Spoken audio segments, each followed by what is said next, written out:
सभी छोटे बड़े श्रोताओं को सुनीता भटनागर का प्यार भरा नमस्कार।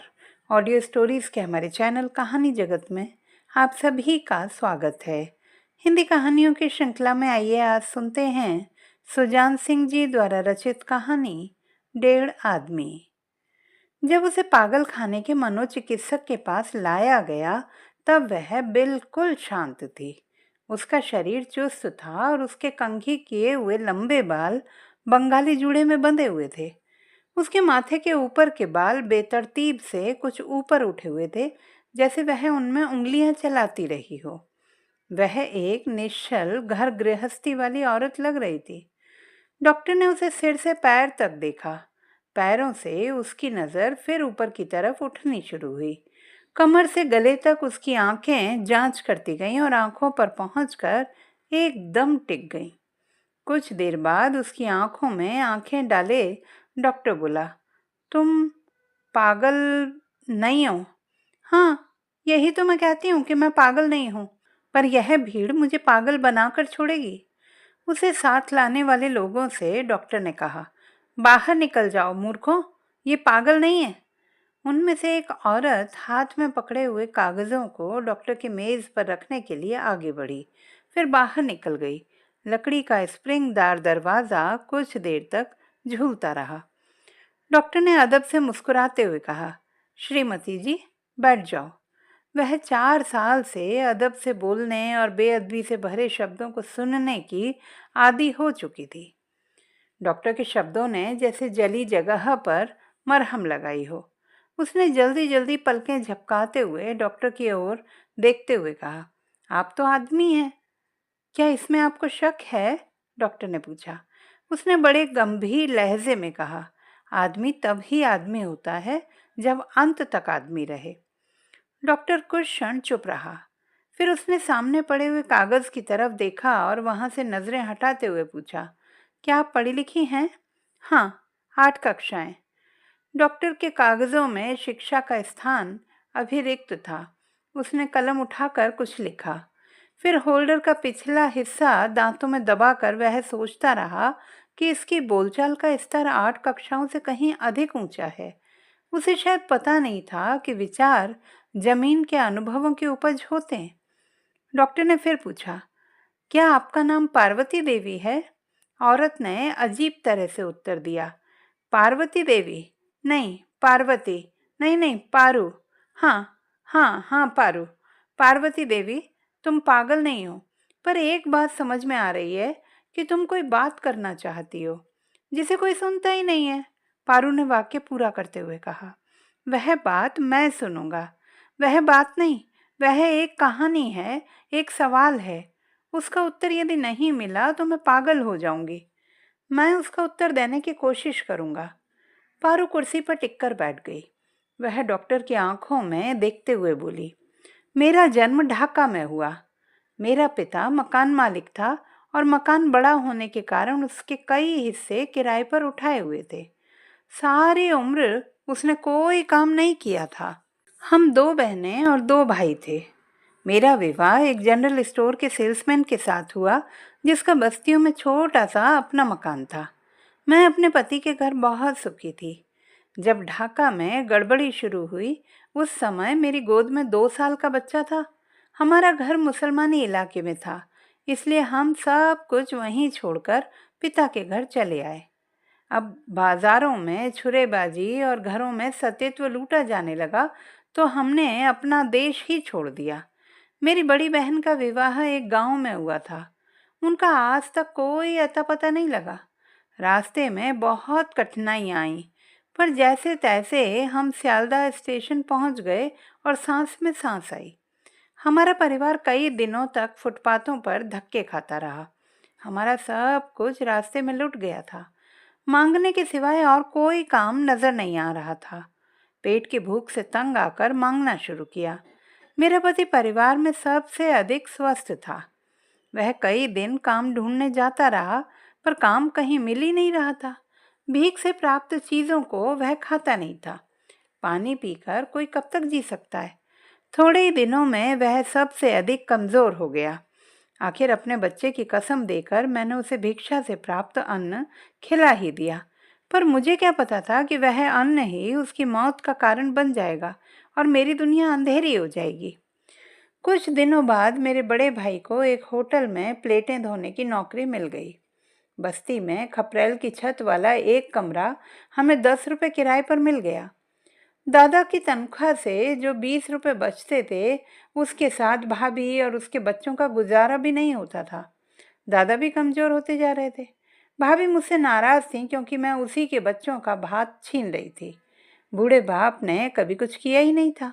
वह एक कोने में बैठा मुझे गालियां निकालता रहता। मैं तंग आकर बाहर चली जाती और भीख मांगने लगती। लंगड़े, लूलों और अंधों बूढ़ों को तो भीख मिल जाती थी, पर मुझे सारे दिन में 2-4 पैसे भी नसीब ना होते। वह पैसे भी परिवार पर खर्च हो जाते और मेरा बच्चा दिनों दिन कमज़ोर होता जा रहा था। एक दिन मैं फुटपाथ पर जब भीख मांग रही थी, एक सूटेड बूटेड अधेड़ साहब मेरे पास से गुजरे। कुछ प्राप्त होने की आशा से मैंने अपना हाथ आगे बढ़ाकर आशीष दी। उसने एक तरफ की मूंछ को ताव देते हुए कहा, हट्टी कट्टी जवान हो, मांगते हुए शर्म नहीं आती? शर्म तो आती है, पर क्या करूं? मैंने पूछा। कोई काम करो, कोई काम, उसने खड़े होते हुए कहा। काम तो मेरे पति को भी नहीं मिला और वह बेमौत ही मर गया। साहब ने हमदर्दी जतलाते हुए कहा, तुझे तो काम मिल सकता है, यदि करना हो तो। यदि काम मिल जाए तो और क्या चाहिए? मैंने कहा। चल मेरे साथ, मैं तुझे घर दिखा दूं। वहां घर का कामकाज करना पड़ेगा और गुजारे के लिए पैसे मिल जाएंगे। उसने मुझे सिर से पैर तक देखते हुए कहा और फिर चल पड़ा। मैं उसके पीछे पीछे चल पड़ी। चौक पर पहुंचकर वह ट्राम की प्रतीक्षा करने लग पड़ा। हम ट्राम में बैठ गए। उसने मुझे पिछली सीट पर बैठाकर 2 टिकटें ली। एक जगह पहुंचकर उसने ट्राम रोकने के लिए रस्सी खींचकर घंटी बजाई और मुझे भी उतरने के लिए इशारा किया। कंडक्टर ने ड्राइवर को कहा, जनाना उतरेगा, बांध कर, कहकर ट्राम पूरी तरह रोकने के लिए चेतावनी दी। मैं उसके पीछे ही उतर गई। एक बाड़ी के एकांत कोने में एक घर था। उसने दरवाज़ा खटखटाया। एक नौकर ने अंदर से दरवाज़ा खोला और मालिक के मुंह की तरफ देखता हुआ बाहर चला गया। मुझे पिछले कमरे का दरवाज़ा दिखाकर साहब ने बाहर का दरवाज़ा बंद कर दिया। दरवाज़ा बंद होने की आवाज़ से मुझे एक झटका लगा। वह साहब मेरे कमरे में आ चुका था। उसने वह दरवाज़ा भी बंद कर दिया और सांकल लगा दी। इस कमरे में एक पलंग बिछा हुआ था। एक मेज़ और कुर्सी के अतिरिक्त किताबों से भरी हुई एक अलमारी भी थी। साहब ने मुझे पलंग पर बैठ जाने के लिए कहा। जब बाहर निकली, मेरे हाथ में 5 रुपए का नोट था। बाड़ी के बाहर सिगरेट के कश लगाता हुआ मुझे वही नौकर दिखा जो मेरी ओर देखकर बहुत बेरहमी से हंसा। ट्राम पर बैठकर मैं अपने घर जाने वाले रास्ते पर उतर गई। 5 रुपए मैंने तुड़वा लिए थे। घर जाकर जब 15 आने पिता के हाथ पर रखे तो वे प्रसन्न होने के बजाय हैरान अधिक हुए। घर में किसी ने नहीं पूछा कि मैं पैसे कहाँ से लाई हूँ। अब तक डॉक्टर ने कोई हामी नहीं भरी थी। अब तक वह पत्थर की मूर्ति की तरह अचल सुन रहा था। अब वह थोड़ा सा हिला और उसने एक गहरी सांस ली। वह हिलकर फिर अचल हो गया, जैसे कि आगे सुनने के लिए तैयार हो गया हो। अब मैं शाम को ज़रा तैयार होकर मांगने जाती भी क्यों ना। इसी तरह तो मेरे पिता और बेटे को भात मिलता था। उस बाबू की तरह काम देने वाले लोग मुझे अक्सर मिल जाते थे। वे मेरी शर्मीली निर्लज्ज आंखों से मेरी रजामंदी समझ जाते थे और काम देने का बहाना करके ले जाते थे। वे हर संप्रदाय और धर्म के लोग होते थे, पर होते थे सब सूटेड बूटेड। एक दिन जब मैं घर आई तो हमारे पड़ोसी गणपति मुखोपाध्याय मेरे पिता के साथ बड़े जोश में बातें कर रहे थे। राम राम, कभी पहले भी ऐसा अनर्थ सुना था? ब्राह्मण ऐसी बातें करे? ब्राह्मण तो धर्म का आधार है। विधवा विवाह अधर्म है। हमारे बीच कुछ ऐसे लोग पैदा हो गए हैं जो कॉन्फ्रेंसों में बड़ी बेशर्मी से विधवा विवाह का प्रचार और समर्थन करते हैं। मैंने सुख की सांस ली जब इस कॉन्फ्रेंस में विधवा विवाह का प्रस्ताव पारित नहीं हो सका। पर फिर भी अधर्मियों की गिनती बढ़ती जा रही है। पता नहीं भगवान क्या करने वाला है। मैं यह काम काफ़ी समय करती रही और इस काम में निपुण हो गई। जवान विधवाओं को जिस बात का डर होता है, उसकी रोकथाम मैंने अपने जैसी काम करने वाली और औरतों से सीख ली थी। आखिर एक दिन वह भी आया जब मैं अनैतिक काम करने के अपराध में पकड़ ली गई। मेरे साथ अनैतिक कार्य करने वाला पता नहीं कैसे बच निकला। मेरे विरुद्ध गवाहों में शहर का एक सम्मानित व्यक्ति भी था, जो उस शानदार कोठी में रहता था जिसके पास से मैं पकड़ी गई थी। मैंने उसे और पुलिस को अपनी मुसीबतों की कहानी बतानी चाहिए कि मुझे कोई काम नहीं देता, मेरा बच्चा भूख से मर जाएगा। पर कानून के सामने ये सब बहाने थे। मेरा पता लेकर मेरे भाई और पिता को खबर कर दी गई। ऐसे अवसर पर उन्होंने भी मुझे अपनाने से इनकार कर दिया। मुकदमा चला और मुझे सजा हो गई। पर पहला जुर्म होने के कारण मजिस्ट्रेट ने कुछ नरमी दिखाई। जेल काटकर मैं घर गई। पिताजी सूख कर कांटा हो गए थे। मेरा बच्चा मरने वाला था। दादा और उसके बच्चों का बुरा हाल था। मैं वापस लौट आई और सबसे पहले परिचित व्यक्ति की सहायता से गैर कानूनी कामों को कानूनी बनाने में सफल हो गई। मुझे खुले तौर पर बैठक में बैठकर काम करने का लाइसेंस मिल गया। सोनागाछी में एक छोटी सी कोठरी में मैंने काम शुरू किया। नई नई होने के कारण कई आदमी आते और अच्छे पैसे मिल जाते। मेरे भाई और पिता को इस बात का पता नहीं था। एक दिन मैं अपने बच्चे को भी वहां से उठा लाई। लगभग 2 महीने के बाद मैंने एक अच्छी बाड़ी में 2 कमरे ले लिए। मालदार आदमी आने लगे। मैंने बिजली, पंखा, रेडियो सेट और सजावट की चीज़ें भी खरीद ली। अब मैं अपने ग्राहक को पैसों से परखती थी और मर्जी का ग्राहक ही रखती थी। एक दिन मेरी पड़ोसिन मेरे कमरे में आई। पूछने से पता चला कि वह मेरी ही बिरादरी की हैं। अरे, तू अच्छी दूध जाती है, उसने कहा।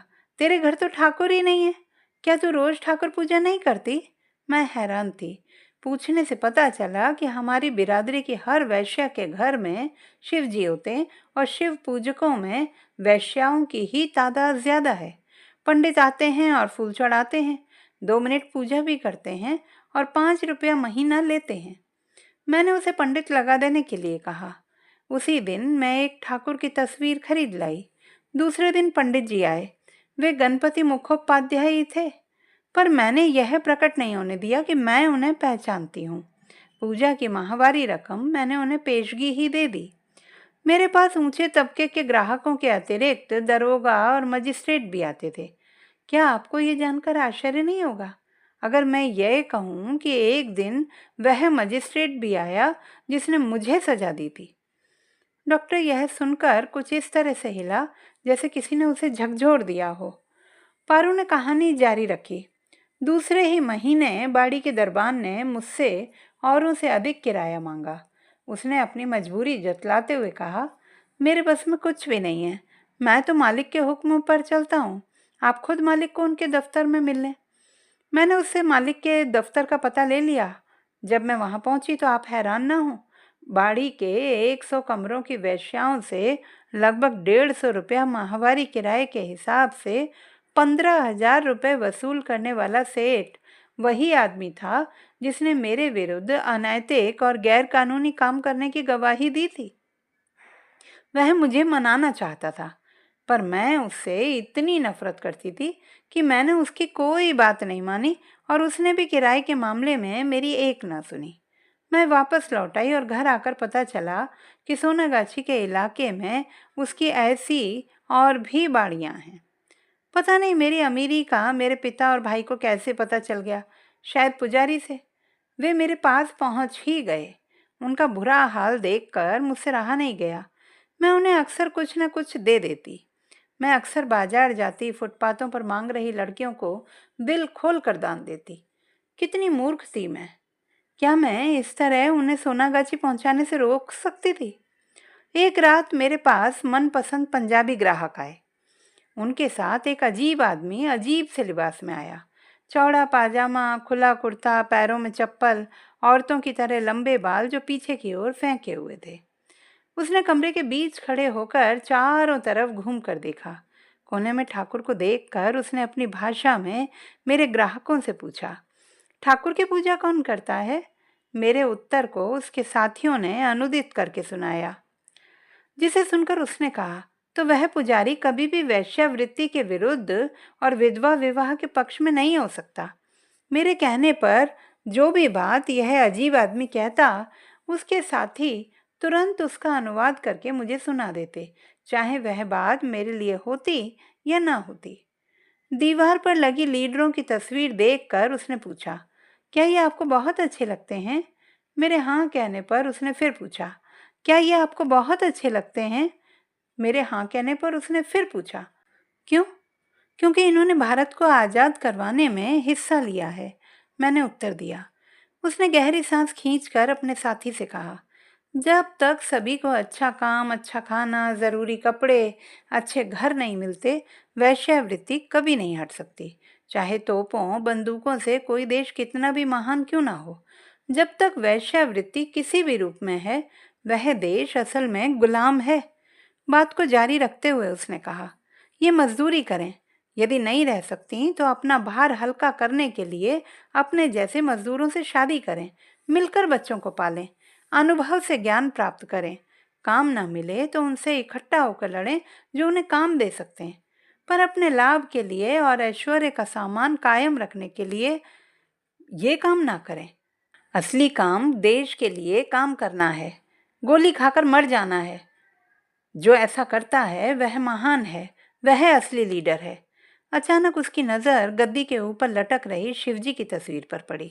क्या भगवान सभी कुछ देखता है? हाँ, मैंने कहा। क्या वह गद्दी पर हो रहे कुकर्म को भी देखता है? मुझे चक्कर आ गया।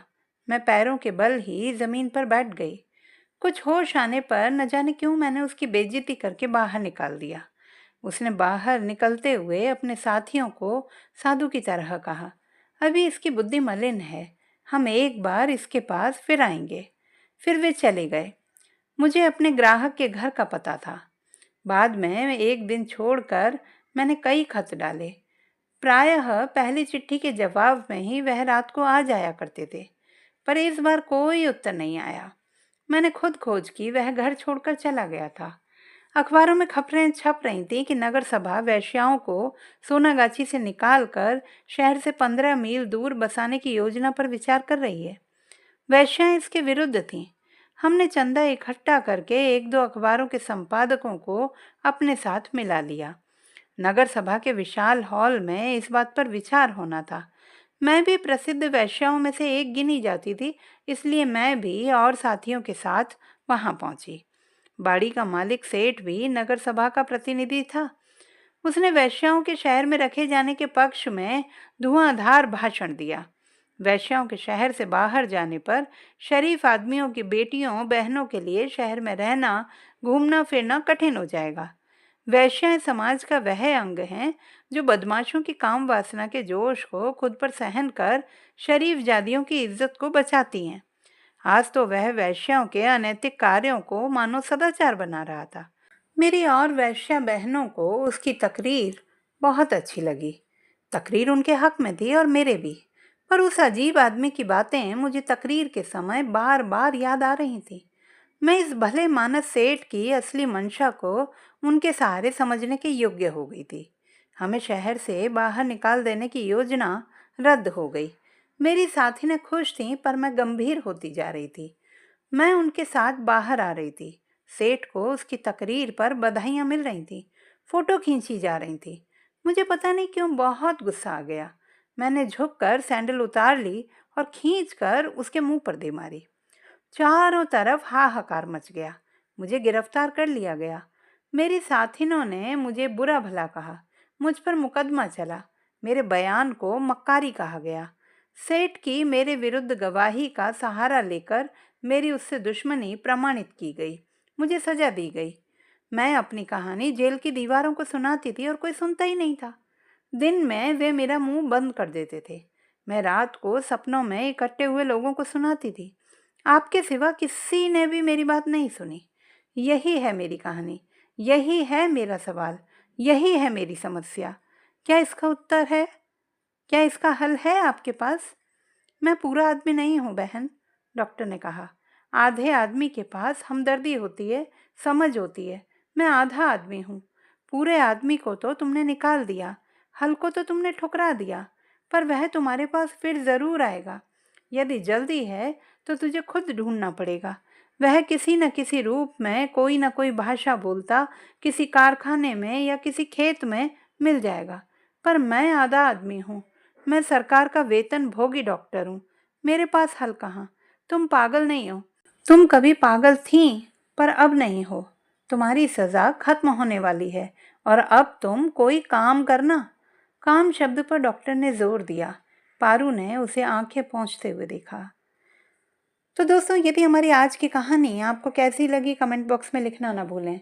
चैनल को सब्सक्राइब करें, लाइक करें और मित्रों के साथ शेयर करें।